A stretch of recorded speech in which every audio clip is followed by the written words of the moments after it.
Hey guys, welcome back. In this video I'm going to rebuild my old lab bench power supply. I built this unit around 2 years ago and I already disassembled everything. The only two parts left are the power supply itself, which is a cheap Chinese unit, a 40 volts 7.5 amp unit, and this DPS-5005 module. They are quite nice, but I do recommend to buy the 15 or 20 amp module instead of the 5 amp one. You're just a bit limited on what you can do. So originally both units were in only one enclosure, and that was rather heavy and bulky and not really good for my lab bench over here. I do have limited space, so I decided to go ahead and get the power supply its own case and the module another case. So this will be on the bench and this will be underneath and deliver the power. And all you can see here is what I need. So this is one unit, power supply switch, a two-phase switch, IEC socket, some cooling solutions I modified. So basically this power supply, there was no cooling, well, only this fan. There are aluminum chunks to cool the components and the case. But I will show you that later. And again, a fan, obviously this one needs a fan. Well, at least I think it needs a fan, but maybe with these bigger heat sinks it won't. Nonetheless, I use a fan. It has a fan header internally, which I'm going to use to power this bigger fan, and also I'm going to use this 5-pin connector. And speaking of fan, 2 of these pins will deliver the 40 volts to the module. 2 of these pins will deliver the power to the small fan, which will blow on this heatsink to cool these 2 components I have to desolder. More on that in another video. And the 5th pin is used for a ground connection or a mains earth connection. Maybe, well, I don't know. A lot of power supplies do have one of these, so I also need one. And for this unit, obviously this case. And I do have these cheap but really good banana sockets. A small fan, already told you that, another 5-pin connector, and a switch. So let's take a closer look at this power supply. I already disassembled it completely, but I put the aluminum chunks back in. So this was pretty much what I saw when I first opened it. Aluminum chunks to cool all the important components. Diode package over here and the 2 power transistors over there. And well, the build quality is not really that great, but as it worked for 2 years, I don't think that it will break anytime soon. But still, I'm going to use bigger heat sinks and a bit stronger fan. And I'm also going to, just because I do have this leftover piece of aluminum heatsink, I'm going to install this big thing for the full bridge rectifier, even if it's not necessary, just because I have it. So this is the power supply. This is the input side, well, the primary side. We do have an NTC fuse, filtration circuitry, full bridge rectifier, big capacitors, power transistors, the controlling circuitry over there. The fan header is here, transformer, big spool, output capacitors. Pretty straightforward. But what I meant quality or build wise was that. Look at these components, if you may focus. So there are many components soldered onto the board like this one over here. Both legs are way too long and they are at an angle, and that's not really great. It looks weird, but I'm not going to resolder them. I'm not bothering with that. As I said, it worked for 2 years. Why shouldn't it still work? I could just break it. So I'm not going to do that. And other than these components over here, and well, you have a lot of components, which indicates it's a cheap design. It kind of looks okay-ish.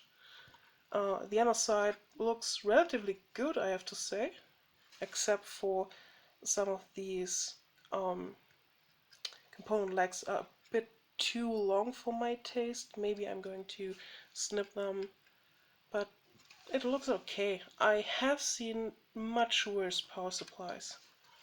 So the only thing I'm going to change is this screw terminal. This one will be gone because I don't have enough space in the new case. The power supply barely fits in, and I need this bit of space for the switch and the IEC socket. So that's all I am going to do to the power supply. Replace this, well, not replace it, but get rid of it and install these bigger heat sinks. I'm almost done with all preparations. There are only 2 things left to do. For one, I do have to do these 2 final cutouts and drill 1 hole, and I have to remove the screwing terminal from the power supply. But before we do that, let me show you what I already prepared. So this is the top side. I made this cutout for the fan. I put a grill on top of it to protect anyone getting the fingers in. It hurts. And the fan is not directly screwed to the top case, but there are these sponge leftovers. They should absorb vibrations, at least I hope they do. And for now the cables are just taped over here. The case, I drilled 5 holes on the bottom to hold the power supply in place. I got 25 holes over here and 25 holes over there to get the air out.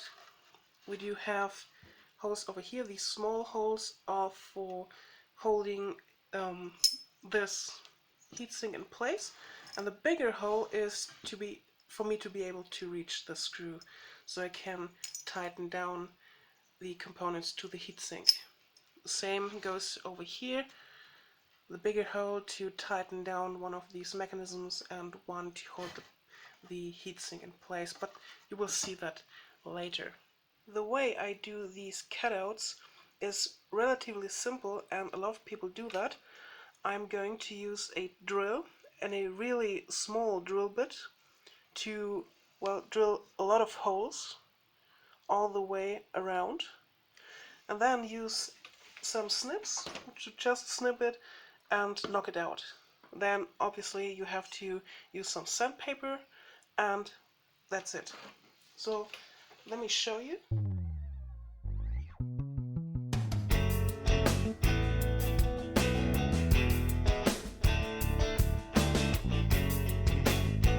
Now this is done, but before I remove the painter's tape and knock out these 2 cutouts, I have to drill this bigger hole for the 5-pin connector. I do have one of these drill bits over here, but before I can use that, I have to drill 1 small hole in the middle.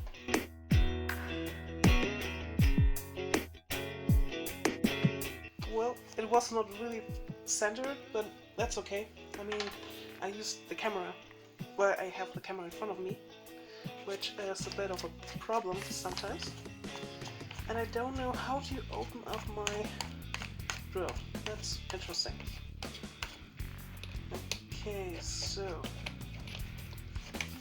there we go. So before I'm going to drill the hole, I'm going to unscrew the nut from the connector so I can test when to stop drilling.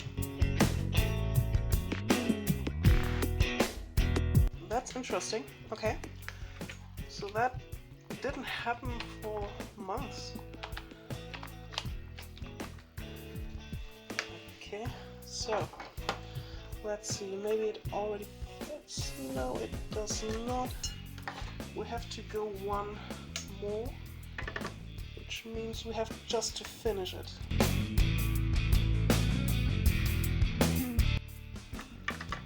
And it fits in. Perfect. Yay! Painter's tape removed. Now let's knock out these two things, these cutouts. I use electronic snips just to go in each hole and cut these leftovers, plastic leftovers. And when I went around, it should go out without a problem. And that's how it looks afterwards. All that is left is to use some sandpaper and have fun with that because it takes a long time. After an eternity, I'm finally done filing down all these edges, and now it's finished. The case is all done. So let me show you how it looks. This is the 5-pin connector. It goes in here. The IC socket goes in here, and the switch in here, but I can't push it in right now. It has these spring things on the sides. If I push it in, I might not be able to get it out. So that's it. Oh yeah, and by the way, I drilled 2 holes after I was finished with the cutout. Last thing to do before assembly is the removal of the screw terminal. As I don't need it anymore, I just can get rid of it and save me some space. So I hope that my soldering iron will do the job. If not, I do have a 1600 watt what's it called, heat gun. Let me apply some flux on all of these pins.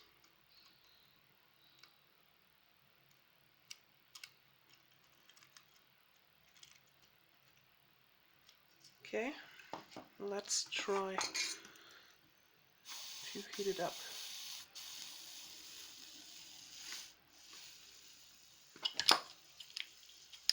I'm using a hand pump to get the solder.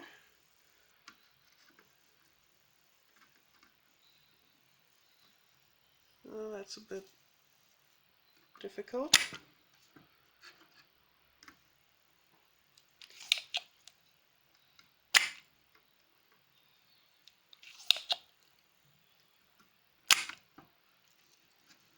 I'm not sure if well, yes, I do remove stuff, but almost nothing.